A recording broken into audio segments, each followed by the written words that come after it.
आज म खन्नेवाला छु 2 घण्टामा यस खेतको आधी भागलाई। साँच्चीकै मैले 2 घण्टामा सकाउँछु होला त? सो साथीहरु आउनुहोस् आजको भ्लगलाई स्टार्ट गरौँ। So hey guys, welcome to my mini vlog. I hope तपाईहरु सबै सन्चै आरामै हुनुहुन्छ होला। म पनि सन्चै आरामै छु। आज चाहिँ बिहान उठेर सबैभन्दा पहिलो प्रथम हात मुख ब्रस सबै गरे। एकैछिन पछि खाना खाएर भोलि हाल्ने भिडियोलाई एडिट गरी म चाहिँ लागे आफ्नो बाटो यानी कि खेत खन्न तर्फ।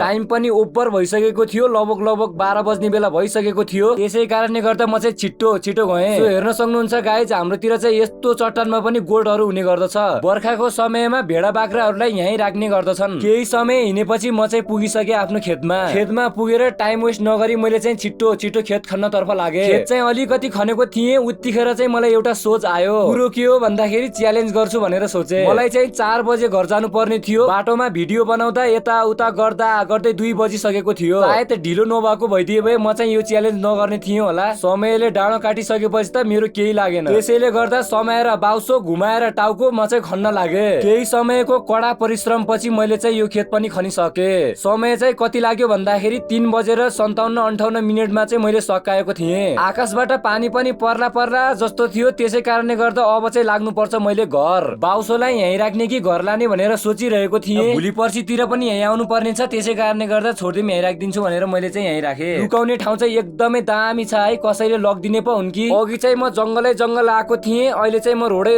आएको छु, किनकि अहिले पानी पर्यो भने त झेउ हुन्छ नि त गाइज। त्यही समय हिँडिसकेपछि एउटा साथी पनि भेटियो। कुराकानी गर्दा हामी चाहिँ घरमा पुगिसक्यौं। अलिकति नास्ता खाएर अब चाहिँ म गर्छु आफ्नो भ्लग एडिट। हस् त साथीहरु, यसरी नै आजको मेरो दिन बित्यो। मन पर्यो भने लाइक कमेन्ट शेयर सब्स्क्राइब गर्न पनि नछुटाउनु होला। र अब चाहिँ कस्तो खालको च्यालेन्ज गर्ने हो साथीहरु कमेन्ट गर्नु होला। यसै गरी नै माया गरी राख्नु होला। See you the next video. Bye by.